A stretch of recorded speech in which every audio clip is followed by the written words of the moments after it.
안녕하세요. 오늘 강의 보충 영상입니다. 첫 번째로 오늘 강의 때 요 예제를 풀 때 저희가 이렇게 두 번 잘라가지고 총 3개의 멤버로 생각을 하고 부정정 차수를 구했는데요. 교재에서는 이렇게 3번 잘라서 4개의 멤버로 생각을 하고 계산을 했는데 어쨌든 결과는 같았단 말이에요. 이제 왜 그런지에 대해서 좀 설명을 드리려고 하는데 만약에 첫 번째 멤버의 개수를 한 개로 보고 이걸 전체를 하나의 멤버로 보고 계산을 하게 되면은 반력은 수직 반력 하나, 수직 수평 모멘트 여기 3개, 수직 수평 모멘트 3개, 수직 수평 여기 2개 이렇게 돼가지고 총 9개가 됩니다. 그래서 부정정 차수는 6이 되는 거죠. 두 번째로 우리가 만약에 여기에 단면법을 적용을 해가지고 멤버가 2라고 해봅시다. 그러면은 반력의 개수는 우리 아까 셌던 1개, 3개, 3개, 2개에 더해서 이 단면에 작용하는 부재력 3개를 더해줘야 되겠죠. 그래서 9 더하기 3이 될 겁니다.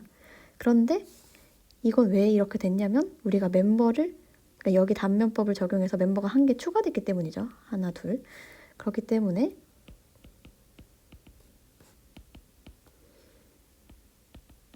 여전히 6이 되는 거죠. 그러니까 다시 말해서 단면법을 통해서 부재가 1개 증가할 때 반력이 3개 증가하면 굳이 분리할 필요가 없다는 겁니다. 이해되시나요? 그런데 이 문제 같은 경우에는 이렇게 클로즈드 루프 폐합된 부분이 있단 말이에요. 얘 같은 경우에는 우리가 단면법을 적용을 해서 얘를 부재 2개로 생각을 했을 때 추가되는 이 반력의 개수가 몇 개냐면 하나, 둘, 셋, 넷, 다섯, 6개가 됩니다. 그렇기 때문에 이렇게 폐합이 된 부분이 있는 경우에는 이들을 관통해서 단면법을 적용해 주는 것이 꼭 필요하다고 할 수 있습니다. 지금까지 배운 방법을 적용을 해가지고 건축기사 기출문제를 풀어보면은 1번 같은 경우에는 지금 핀접합이 있죠. 그쵸? 그렇기 때문에 핀접합을 기준으로 꼭 부재를 2개로 나누어서 생각을 해줘야 되고 이렇게 수직 수평 반력 2개, 수직 수평 반력 2개, 그 다음에 핀접합 같은 경우에는 수직 수평 반력만 생기겠죠. 그쵸? 모멘트를 전달을 못한단 말이에요. 그래서 총 반력의 개수는 6개가 되고 멤버의 개수는 2개니까 이렇게 정정 구조물이 됩니다. 마찬가지로 2번 같은 경우에도 이 핀접합을 기준으로 이렇게 잘라주면 되는 거예요. 그럼 멤버가 2개가 되겠죠. 그쵸? 그 다음에 총 3개의 반력 그리고 이 핀접합에서 2개의 반력 그래서 8 빼기 3 곱하기 2 하면은 2차 부정정 구조물이 됩니다. 지금 이 부분 같은 경우에는 붕 떠 있는 거예요. 고정 안 돼 있고 자유단인 겁니다. 그 다음에 3번이랑 4번은 어떻게 다르냐면 3번 같은 경우에는 요렇게 하나 그 다음에 요렇게 하나 2개의 멤버로 보면 되겠고요. 4번은 어떻게 생각해야 되냐면은 요런 구조물에 요런 식으로 또 연결되어 있는 부재라고 생각을 해야 되고 그렇기 때문에 얘는 무조건 하나, 둘, 3개로 나누어서 계산을 해줘야 됩니다. 그래서 3번 같은 경우에는 생각을 해보면은 n이 2죠. 그 다음에 반력이 9개죠. 그쵸? 9개가 아니죠. 이거에다가 이제 여기서 생기는 반력 2개 해가지고 11개가 되겠죠. 그래서 R 빼기 3n을 하면은 11 빼기 6 해서 5차 부정정이 되겠습니다. 4번 같은 경우에는 고민을 좀 잘 해야 돼요. 왜냐면은 얘를 자유물체도를 그려보면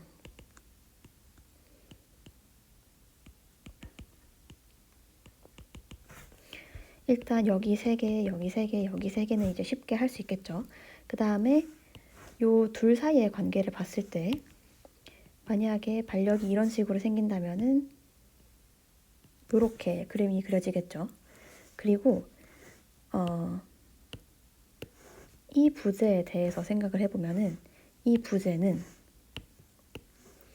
요 절점에서 수직 수평 반력이 생길 건데요. 그죠? 그러면은 이들 입장에서는 2가지의 반력이 더 추가되는 겁니다. 이렇게. 아이고. 그러니까 이 절점에서는 우리가 추가로 생각해줘야 하는 미지수의 반력이 4개가 됩니다. 8개가 아니라 4개예요. 왜냐면은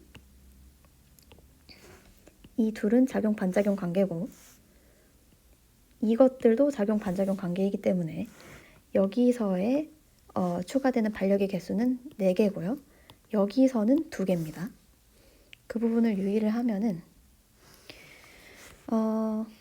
멤버의 개수는 여기서는 이렇게 떨어뜨려 놨으니까 3개죠. 그 다음에 반력의 개수는 여기 3개, 3개, 3개에다가 여기 4개를 더해가지고 13이 되겠죠? 그래서 부정정 차수는 13 빼기 9 해서 4차 부정정이 됩니다. 그런데 이제 7번이나 8번 같은 문제는 부재도 많고 좀 헷갈린단 말이에요. 그래서 우리가 부정정 차수를 계산하는 공식에 적용을 하는 게 조금 더 빠릅니다. 그래서 전체 부정정 차수를 외적 차수랑 내적 차수로 나누어서 계산을 하게 되고요.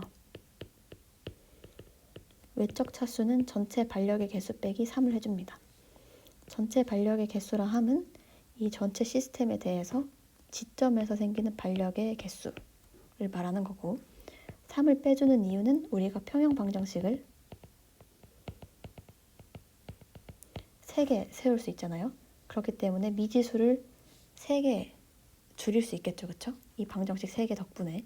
그렇기 때문에 빼기 3을 해주는 거고요. 내적 차수는 2가지가 있는데 하나는 힌지가 하나 추가될 때, 그러니까 이러한 핀 절점이 하나 추가될 때마다 부정정 차수가 1씩 감소합니다. 그 다음에 그 연결 부재가 추가될 때마다 가령 이런 구조물이 있을 때 부재가 이렇게 추가되거나 이렇게 추가되거나 이렇게 추가됨에 따라서 1번 케이스의 경우에는 부정정 차수가 3 증가하고 2번 케이스는 2 증가하고 3번 케이스는 1 증가합니다. 이게 왜 그런지 잘 생각해 보면은 힌지를 추가하는 경우에는 우리가 원래 썼던 기본식이 뭐냐면은 기본식은 R 빼기 3n이었단 말이에요. 그죠? 근데 힌지가 추가되는 경우 1번을 봅시다. 1번을 보면은 힌지가 추가되는 경우에는 멤버가 한 개 늘어요. 여기서 멤버가 한 개 더 는단 말이죠. 그런데 반력은 어떻게 되나요? 반력은 2개만 추가됩니다. 그래서 R 플러스 2 빼기 3에 N 플러스 1 이렇게 해주면은 R 빼기 3N 마이너스 1 이렇게 되는 거죠. 그래서 힌지가 하나 추가될 때마다 부정정 차수는 하나씩 줄어듭니다. 그 다음에 연결 부재를 생각을 해볼게요. 예를 들어서 5번을 봅시다. 5번 같은 경우에는 요런 건물에다가 멤버가 하나 추가된단 말이에요. 그죠? 그런데 멤버가 하나 추가되는데 그런데 지금 반력의 경우에는 몇 개가 추가가 될까요?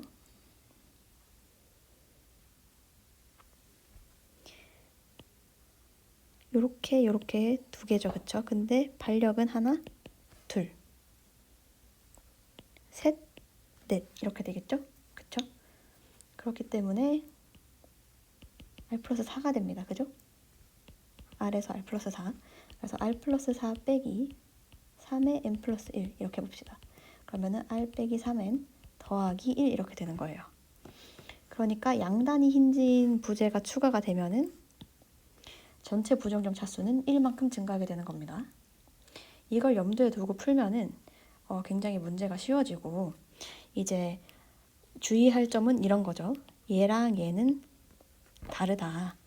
이거는 요렇게 생긴 건물에 요렇게 추가된 거고, 4번 같은 경우에는 사실 힌지가 2개다 라는 점만 염두에 두고 힌지의 개수를 2개로 생각해줘야 된다는 것만 염두에 두면 되겠습니다. 그래서 이제 4번을 요런 방식을 가지고 문제를 풀어보면은, 일단 외적 차수는 하나 둘 셋 하나 둘 셋 하나 둘 셋 9 빼기 3 해가지고 6이 되겠죠. 그 다음에 내적 차수 같은 경우에는 힌지가 이렇게 2개 추가되기 때문에 그냥 마이너스 2만 해주면 됩니다. 그래서 전체 부정점 차수는 4차가 되는 거죠. 이해되셨나요?